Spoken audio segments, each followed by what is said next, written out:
You are listening to the Maple Footy Podcast, the unofficial football podcast of the North. I'm your host, Sam Little. Find me on socials at SamLittle44 and the podcast at Maple Footy Pod. And now there's nothing left to say except for sit back, enjoy, and welcome to the show. Hello, yes, and welcome back to the Maple Footy Podcast. We play in the intro, so you already know what we are. We're the unofficial football podcast of the North. And of course, before I get into anything, just want to say a quick thank you to Georges-Éric Painson for coming onto the podcast this past Friday. If you have not checked that out, strongly urge you to go check that interview out. Pause this one.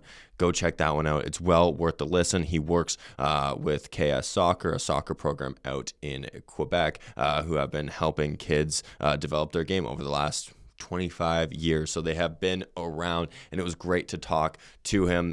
Great guy. Really enjoyed that one. So yeah, definitely go check that out. See what he's all about. See what KS Soccer is all about. Definitely well worth the listen or watch, however you want to consume the podcast. But with that being said, we'll kind of move into, the soccer news that we always cover. We're going to start off with some injury updates and then move into some MLS, CPL, and action abroad, and we will call it a day after that. So yeah, let's start off with some of the injuries. We had 3 big injuries happen over this last week. Some may be more serious than others. Who knows, though? Time will tell. Alfie Jones from Middlesbrough. It's looking like he will miss the remainder of the season with them. He has not played since January. Had that surgery that's kept him out since.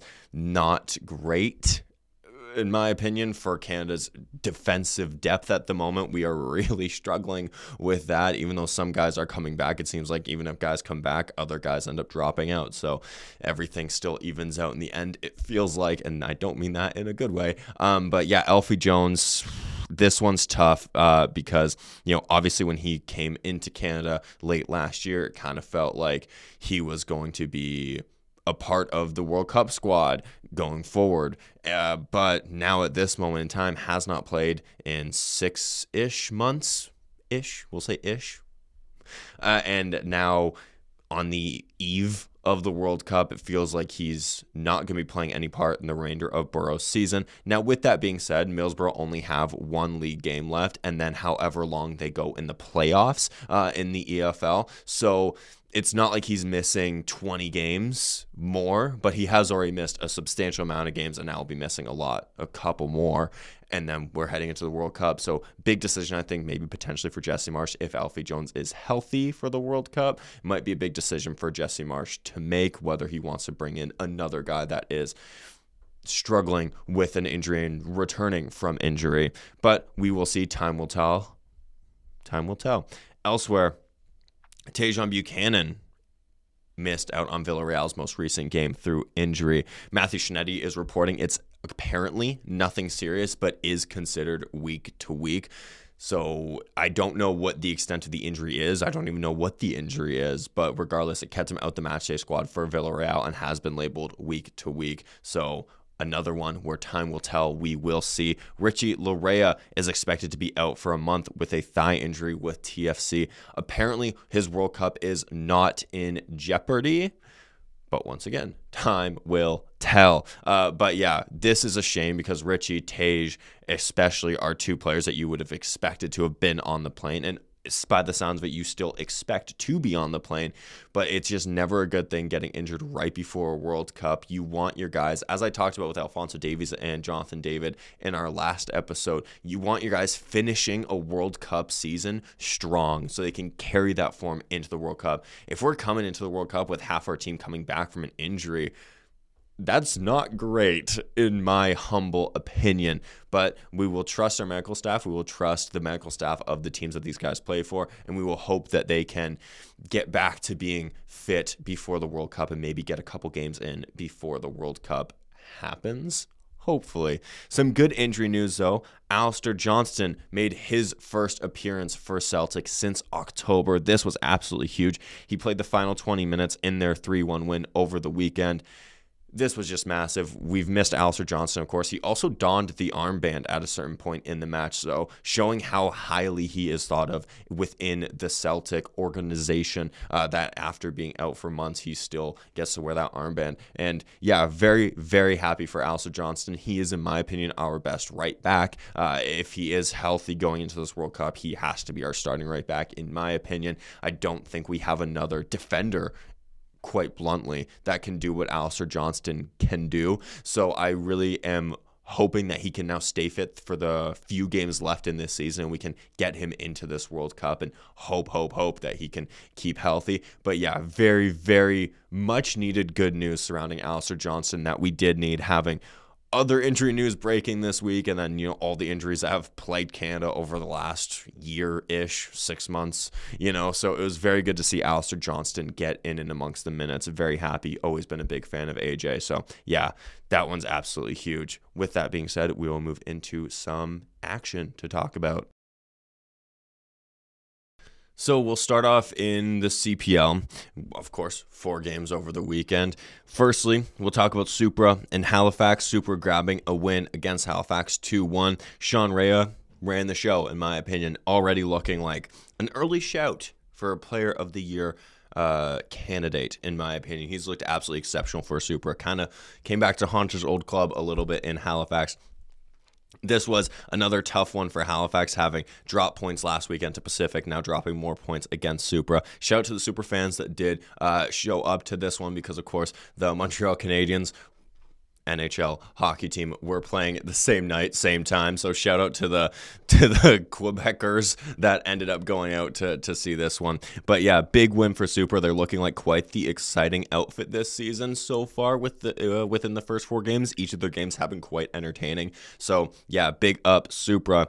Elsewhere, Cavalry remained undefeated as they drew with Inter Toronto. Benny Badibanga got his first assist of the season with Inter Toronto, another player that is going to be one to watch. And then, of course, Cavalry, who else is going to step up other than Dan Klomp, who, he's done it for them time and time again during his Cavalry career. So it's kind of just what he does, isn't it? But yeah, this was another game that was pretty back and forth. Cavalry still, in my opinion, looking like the team to beat in the CPL. They have been the team, I think, that has impressed me the most, regardless of, but they're technically second in the table. Yes, they are. But just off of the play that I've seen from Cavalry this season, there isn't a CPL team that I think has been as good and as entertaining in these early days of the season as Cavalry.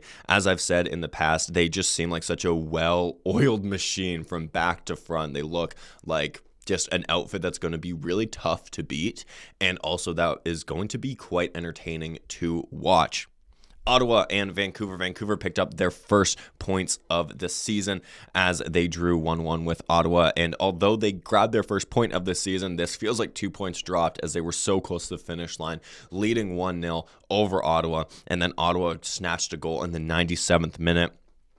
Ottawa still have yet to look super impressive as they did last season, where they looked quite impressive. This season, they've started off really slow. Vancouver remain maybe the unluckiest team in the CPL, a team that I think has actually started this season play-wise quite well, but have yet to really reap the rewards of that. I do still think that their lack of converting chances is really costing them at this moment in time, because everything else, they're looking really good. Have only conceded 4 goals so far this season. That's off the dome, so I hope that's correct. But have not conceded much. Irving, looking like one of the best keepers in the league still, has saved now 2 penalties on this season. He saved one in this match as well. The goal by Ottawa was class, but yeah, it was just one of those moments where Vancouver shut off a little bit, but the defense has been bailing them out all season so far. They can only keep out so many. Doesn't matter how great your defense is, you also need your attack to step up, score these goals, and that's what Vancouver is really missing at the moment. Ottawa, there was some sad news surrounding Ottawa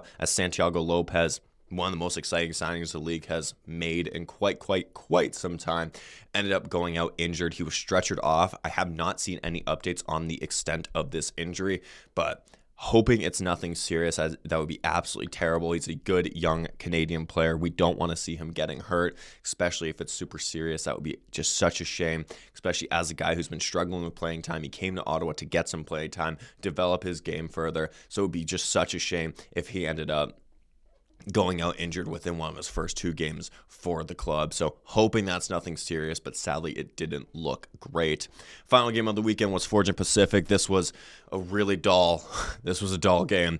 Not a whole ton to discuss in this one outside of Forge gutted this one out. They ended up getting the 3 points, getting the win, and that's about all I have to say for this game. It was pretty unimpressive from both teams. I thought there were some sparks of inspiration throughout. I thought Maxime Bourgeois for Forge, the young midfielder playing right back, I thought he looked quite good for Forge. He's definitely could be one to watch for the future. Forge's defense still looks pretty solid. Goalkeeping, he was pretty untested. And then for Pacific, I think that they have pieces there, but it's just not working at the moment. I think they need to play more of Ronan Krat. I think that anytime he comes on in a game, he makes stuff happen. I really like the look of Bustos. Of course, Josh Hurd is currently suspended right now, but he is a good player. I'd like to see more involvement from Diaz. I don't think they're playing to his strengths as a striker at the moment. But yeah, that's kind of how I feel about the Forge Pacific game. Shout out the Spider-Man that was out there before the match, and shout out Greco Taylor for apparently stripping down during the game. I thought that was one of the funnier things I've seen on a football pitch in quite some time. But yeah, that kind of wraps up the CPL talk. Let's move into some MLS talk. So it wouldn't be MLS talk without talking about our goalkeepers. So that's what we're going to do. We're going to talk about Maxime Crépeau first. Some of the teams did also play 2 games over this past week since we last chatted about some Canadian footy. So I will be covering 2 games for some of these guys. So bear with me as I do that. Maxime Crépeau, he made 4 saves in a 4-1 win versus Charlotte in midweek. Looked very, very good. Then Orlando would lose 3-2 to DC, where he made 5 saves. So Crépeau is making saves, guys. I don't want to hear it, yes, he's conceding goals, don't get me wrong, but making 4 saves, I'm making 5 saves. He's making saves, he's making big plays, he's trying his best to keep Orlando in these games. I just think that kind of similar to Vancouver FC, actually. Their attack is just letting them down, our Orlando SC. Their attack is letting them down. Their defense isn't superb, but they have a superb goalkeeper in between the sticks, and that's why I think a lot of these games have been closer than maybe they should be, because Crépeau just is class. He's one of the best goalkeepers, in my opinion, in the MLS. Of course, yeah, goals against wouldn't really back me up on that because he has conceded a good few goals so far this season. But I do think he's really finding his flow with Orlando, and him specifically, I think he's having a good season with Orlando, despite the fact that, yes, he is conceding goals, but he's making some big, big saves. And without him, I think that these games could be even worse for Orlando. But it was great that they at least got that win midweek, the 4-1 win. So we'll end on a positive for Crépeau. Dane St. Clair grabbed his first clean sheet of the season against Real Salt Lake. Then he drew the Revs 2-2 over the weekend. So that's a big moment for St. Clair, grabbing his first clean sheet, something that has been missing for a lot of our Canadian goalkeepers so far this season, have been clean sheets in general. So it's very good that Dane St. Clair grabbed that clean sheet. He and Crépeau are, of course, looking to battle out for 1 and 2 at the World Cup. But yeah, St. Clair, I think he's looked decent. He looked solid during these games, but still lacking that St. Clair of the Minnesota days. He's looking, I'm not going to say a shadow of himself. That feels very, very harsh, but he doesn't look that same level that he did last season. He looks good, but he doesn't look that level, which might be because he's with a new club, might be the new pressure, might be whatever it may be. But yeah, I would like to see St. Clair really step it up a little bit, because we know the level that he can hit. So I need to see him hit that level, I think, on a consistent basis for Inter Miami. Elsewhere between the sticks, James Pantemis came up big on a few occasions this past weekend against San Diego as Portland won 2-1. Another one that's kind of making it known that he might be able to go to that World Cup. I don't expect Pantemis to be starting for Canada at the World Cup, of course, but he could be that third keeper that we do bring. Of course, I think that spot is still very much up for grabs, whether it's Pantemis or Goodman. I think those two are probably the two biggest shouts at the moment, but of course we have other guys that are kind of making a case as well, but those two would be the two biggest shouts, I would say. But yeah, Pantemis looked very good for Portland, made some big saves, and yeah, 2-1 win. Portland get out of that one. Kamal Millar was once again an unused sub, still has not played since being suspended for Portland, so this is another center back concern that I think we do have. Kamal Millar is healthy, but he's not playing. Not great. Not great. And as a big fan of Kamal Millar, I know, Sam, how are you still a Kamal Millar fan? You know, because I am. That's my center back. That's my number 4. I'm always going to back that guy. But yeah, he's still been an unused sub now for a couple games in a row. That is not good at all. Jaden Nelson with Austin. Looks like he might have been one of the injury concerns for this round of injury wrap-ups, I guess. But because he did miss out on their 5-1 loss to San Jose, wasn't even the match day squad. Apparently there was a minor injury. Thankfully, was back and started versus Houston in a 2-0 win. And grabbed himself an absolutely beautiful goal. That's his 3rd goal of the season, making the case maybe he's not gonna go down without a fight if he doesn't get this World Cup spot. I'm a fan of Nelson. I think that there's a player there. I think that he's adapting to life pretty well with Austin. I think he had a pretty decent season with the Whitecaps last year as well. Jesse Marsch has called him up in the past. He hasn't called him up in the past, so he feels like one of those guys that's on the bubble, but maybe if he continues to impress, maybe we see a Jaden Nelson get a spot on the plane for the World Cup, because he had a very good performance for Austin against Houston, grabbed himself a goal, and that's the things we love to see. For LAFC, over the week, they had a 0-0 draw with the Colorado Rapids as Jacob Schaffelberg started his first of the season, and Chouanier also started alongside him. Eustáquio made his return in that game as well, playing about the last 25 minutes in it, so very happy to see Stefan Eustáquio back. He is another one of those guys that we need to play a little bit more heading into this World Cup, especially coming off of this injury that he just had. So hoping that now he can stay healthy heading into the World Cup. He's one of our most crucial players, one of those locker room leaders, if you will. He is the vice captain of the team, so we need him to be playing. He then also did start in a 1-0 win over Minnesota, went about an hour in that one, and then was replaced by fellow countryman Mathieu Chouanier. So he's at least racking up minutes this past week. Schaffelberg still making a case why he could still be on the plane for the World Cup. And Mathieu Chouanier also making that case that he probably will be on the plane for the World Cup. So moving into our Canadian teams now. We'll start with Montreal. They won over the weekend against NYCFC 1-0. Prince grabbed the winner in that one, the goal to separate the two sides. And I think we do need to start that petition of Montreal just playing New York teams. They're a different team when they play against these New York sides. Don't know why, but hey, whatever gets the points on the board, I think. But I'm very happy for Montreal. They've, of course, enjoyed might be the wrong term, but have had a bit of a turbulent season so far in the MLS, very much filled with ups and downs. You could probably argue more downs than ups, but the ups have come against New York, and whatever gets those points on the board. I do think that they do benefit from having Piet in that midfield. I think that he brings out the best in those around him. And you may think, oh, Sam, you're biased. You just like Piet. Yeah, you're probably right. I'll be fully honest with you. I am pretty biased. But I do think that he brings out the best in the guys that he's playing around. I think he really helps shore up the defense too. He offers that anchoring midfield performance that you would want from Piet. He does the defensive bits. He's really good on the ball, I find. Distribution's very top class. So I like seeing Piet in this team. I think that he really helps this team. And no surprise that some of Montreal's good results have come when Piet has been in the lineup. So put 2 and 2 together maybe. Piet is a big-time player for Montreal. Elsewhere, the Vancouver Whitecaps also grabbed themselves a win over the weekend, 3-1 against the Rapids. Brian White got a brace. Caicedo once again looked very, very good for them. He had himself a goal disallowed for the Whitecaps. whatever, VAR, blah, blah, blah, blah, blah.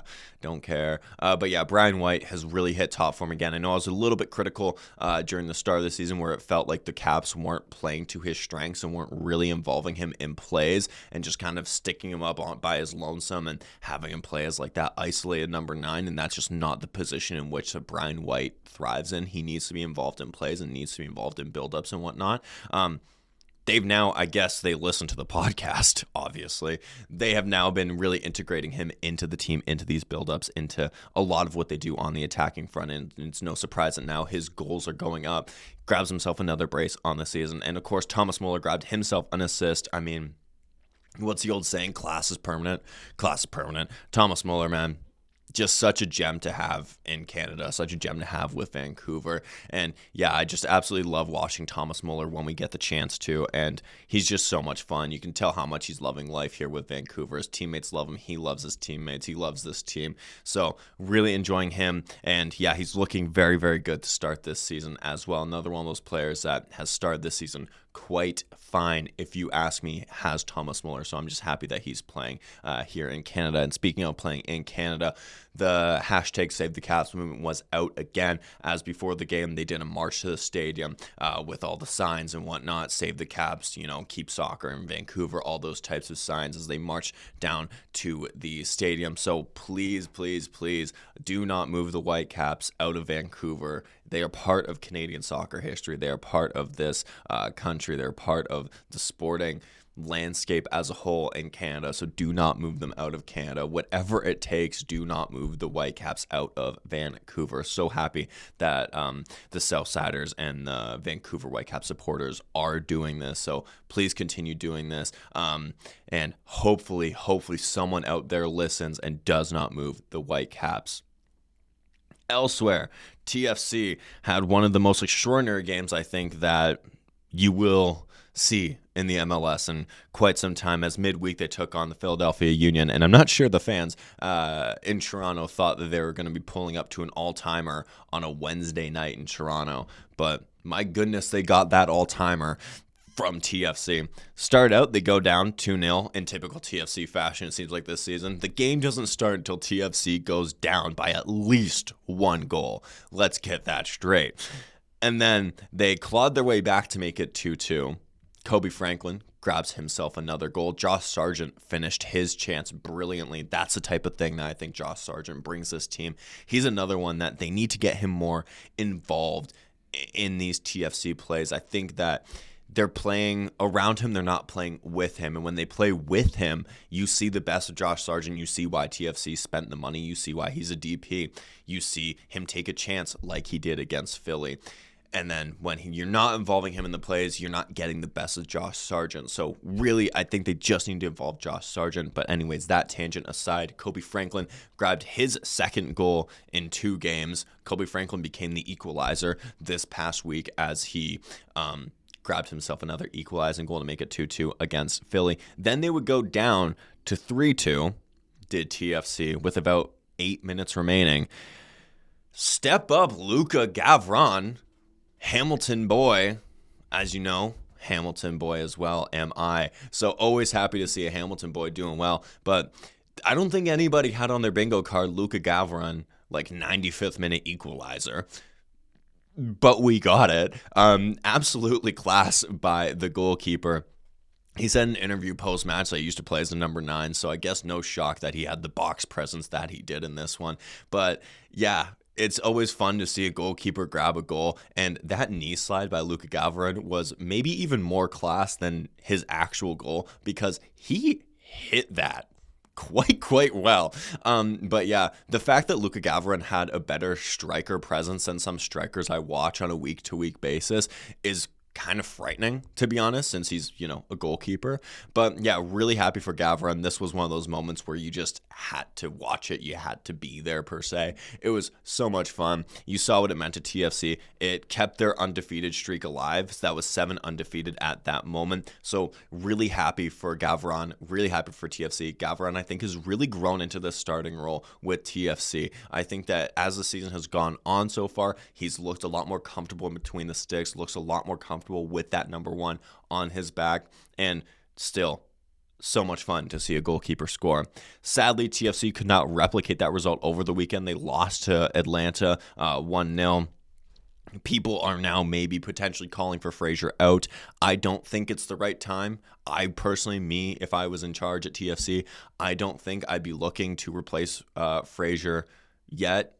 I think that he's done pretty decent with them this season. They've been an entertaining unit to watch.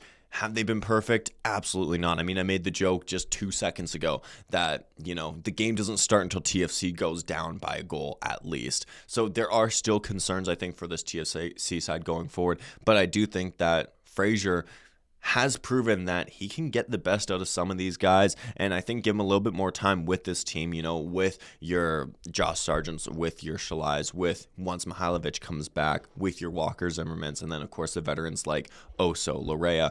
Give him time with these guys. I wouldn't be pulling the trigger on anything just yet, but I understand fan frustration, all that fun stuff of them wanting change and wanting to win. Totally understand it, and everybody is entitled to their opinion. My opinion is just I would just give them a little bit more time. But, of course, I know in football, sometimes managers, coaches, whatnot, they don't always get time. But, yeah, pretty up and down week for TFC, I suppose, and we will move into our European recap right now. So, as we move into Europe, May 2nd is a date that I want you to mark on your calendar, as in the 4th tier of English football, Junior Hoylett and Jamie Knight LaBelle's Swindon will be taking on Malik Oluwabi-Belawu's Chesterfield. Just a point separates these two teams, as Chesterfield sit in 7th in a playoff spot at the moment, and Swindon sit just behind them by a point in 8th place. And they will be playing each other on the final day of the season. So one can imagine the winner would most likely clinch a playoff spot for the promotion playoffs that they do, and the loser most likely would not. Of course, there is a world where both of these teams, depending on how results go, could finish in or out of playoff spots, depending, once again, those would be external results. But this could be a game to watch if you are a fan of promotion football, if you are a fan of Canadians getting promoted, CPL products doing well, like a Malik Oluwabi-Belawu. And yeah, this could be a very fun watch, a very intense watch, but wish both of these teams nothing but the best. I will probably biasly be hoping that Malik helps Chesterfield to get through, as of course he is one of our former Maple Footy boys, always going to be a Maple Footy boy at heart, but one of our former interviews, guests, that what have you. But yeah, this is going to be a very fun one to watch. I think, as I said, going to be intense though. Elsewhere, up the leagues a little bit in the 3rd tier, Bim Pepple grabbed himself a goal and man of the match for Plymouth, keeping a potential promotion alive for them as well. They sit just 2 points off of a playoff spot with 1 game remaining. So they will need to win their final game of the season and hope that results go their way as well for them to clinch themselves a playoff spot to hopefully maybe move up the footballing pyramid, go into the 2nd tier of English football. But that would mean that results have to go their way. Then, of course, would have to, win the playoffs and whatnot. But still, Bim Pepple doing the bits for Plymouth right now, grabbing himself a goal and a man of the match. And what a story he has had. So very happy for him. He's doing absolutely wonderfully out in England. Moving up another league in the 2nd tier of England. We have a lot of Canadian boys playing in England these days, and it's very nice to see. Liam Millar. The Liam Millar hive was buzzing so much over this week, as Liam Millar grabbed himself not just a goal, but an assist as well against Leicester. Beautiful scenes. 2-2 was the final score, though, which doesn't do great for Hull in their promotion playoff hopes, but their promotion playoff hopes are still alive at least. And also, this result was also crucial in the history of just English football, as 10 years to the day of Leicester City winning the Premier League, they have now been relegated to the 3rd tier of English football. I don't think many people would have expected that come 10 years prior. And I don't think many people would have expected Liam Millar to have been putting the dagger in those Leicester hopes, I suppose. But yeah, Liam Millar top class performance. He's looked absolutely exceptional for Hull this season. So really, really happy for him, because he, was dealt that brutal injury during 2024 and has been rehabbing and all that fun stuff that comes with following an injury. So really happy that he's really, really, really had such a good season with Hull. And yeah, Hull City though, against Charlton over the weekend, did lose. Not ideal, but promotion playoffs are still alive, which I will explain in about a minute or so. As we move to Cyle Larin, scored for Southampton against Bristol City in a 2-2 draw. Cyle Larin is on fire. El Fuego is Cyle Larin, conductor of the Cyle Larin train. Of course, we are champion Cyle Larin to start that first game against Bosnia and Herzegovina at the World Cup on June 12th. So yeah, Cyle Larin, absolutely massive week for him in Southampton, and it looked like over the weekend Southampton was going to pull off the miracle upset against Man City in Wembley, as they went up 1-0 with about 10 minutes to go against Manchester City in the semifinal of the FA Cup. What a story it would have been, but sadly then City did what City does, and they didn't lose. They ended up scoring 2 quick-fire goals after that, and I'm glad that the Southampton supporters had that moment to cheer and celebrate and dream for I think they were up for maybe 4 or 5 minutes, but I'm really glad that they had that moment. Football is all about those moments, the cheering, the drama, the dreaming, if you will, and for a second-tier side to be on the cusp of beating the top team in England and going potentially to an FA Cup final would have been just so cool. It would have been super cool for, of course, any Canadian soccer fan, as it would have been amazing to see Cyle Larin compete for the FA Cup. But yeah, what a run Southampton did have in that competition. And hopefully good things to come for Southampton over the next year or so, as well, as they have mathematically clinched a playoff spot. So you could see them back in the Premier League. Elsewhere, Ali Ahmed's Norwich gets a 2-1 win over Derby County. So Ali Ahmed's Norwich can't get the playoff spots this time around, but I think they could be a team to watch next season. And so the promotion playoff looks like this in the EFL. Mathematically, Middlesbrough, Alfie Jones, and Southampton's Cyle Larin are in. They're in. Solid.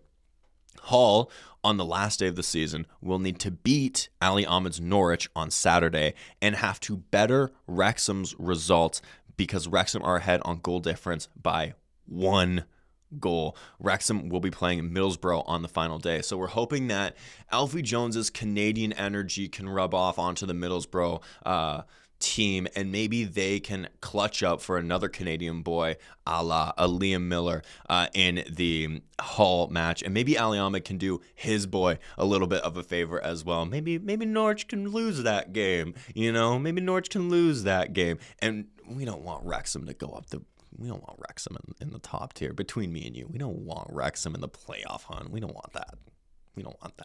So this will be very intense viewing for the Liam Millar Hive over the weekend. I'm not sure how I'm going to cope. I'm going to have the Norwich Hull City game on one screen and then the Wrexham game on the other, just to keep up with the score. Not because I want to watch Wrexham, but this is going to be an intense one. This is going to be another one of those nail biters that we love and hate as football fans, but it's going to be a lot of fun, I think. So hoping that Hull City can clinch that playoff spot on the final day. I think after such a good season that they've had, it would be a shame for them to miss out. Sadly, they just hit a bad patch of form right at the end of the season where they just can't really string these results together, and it just came at the worst possible time.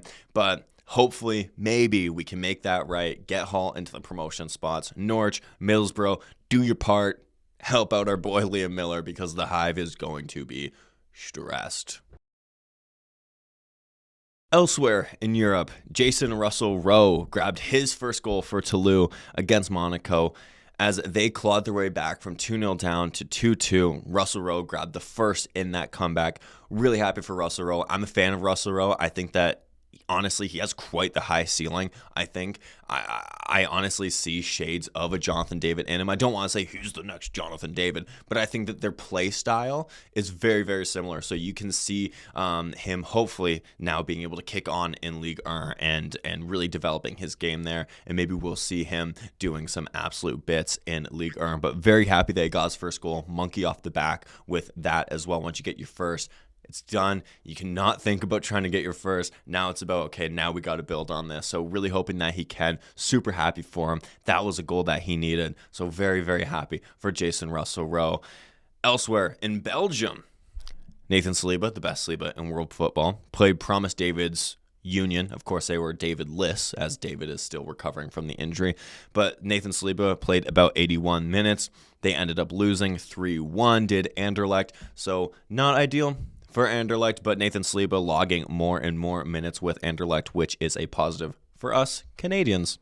Elsewhere in Croatia, our boy Nico Sigur went the full 90 minutes playing in the midfield for Hajduk. And I'm not a huge stats guy, but I'll read out some of his match stats for you just to show how good he looked in the midfield. Had a 91% pass accuracy and contributed defensively as well with 4 clearances for Hajduk, as they now sit second in the league, which would see them in a Europa Conference League playoff spot. So that could be really big for them if they can clinch that playoff spot and then hopefully maybe then qualify for the Conference League, and we could see Nico Sigur potentially playing in Europe, assuming he doesn't leave, because I do still think that this summer, I do think could be the summer that Nico Sigur leaves Croatia, goes off. Maybe that Celtic move ends up happening. Maybe he goes to Italy, maybe he goes to Germany, maybe he goes to England, maybe he goes who knows where. But I do think that this could be a very big summer for Nico Sigur. But yeah, very happy to see him play so well for Hajduk. Then elsewhere, Ismail Koné played 74 minutes in a 0-0 draw with Fiorentina.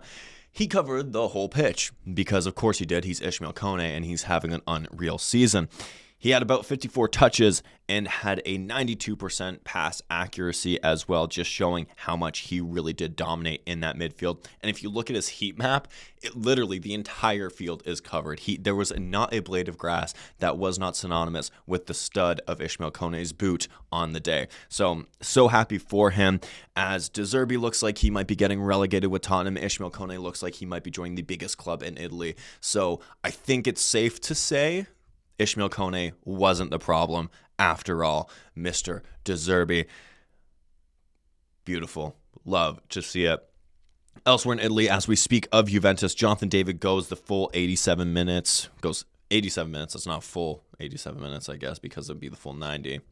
Regardless, 0-0 draw with AC Milan, and Juve now sit 4th as they hope to lock down a UCL spot. David looked pretty decent in this one as well. Not as good as he did in their last game where he got man of the match, but still looked pretty decent. Good to see him at least get a good performance under his belt, even if it doesn't result in a goal, an assist, what have you. But yeah, Jonathan David, as I alluded to last episode, as long as he finishes the season strong, just get into the World Cup in good form, and I think that it could be a good World Cup for him. I have that sneaking suspicion that Juventus will be giving Jonathan David a second chance. I just do. I don't think that they're going to be letting him go come this off season. I do think that Jonathan David will be a Juve player come next season. I could be wrong, but I do think that they're going to give him one more season. And second season David is scary. You saw what he did with Lille once he got his feet under him there. So I do think that we could see Jonathan David back to his best within the next little bit. So yeah, very happy about some of these European results. And finally, we're going to wrap this one up here with none other than our captain, our left back, Alphonso Davies, at Bayern Munich. Midweek, they beat Bayer Leverkusen 2-0 in the Pokal semi-final, meaning that Bayern will be playing in the Pokal final, meaning that Bayern's treble is technically still alive, as they have already clinched the league, now in the final for the Pokal and in the semi-finals for the Champions League against PSG, which they will be playing as it goes out.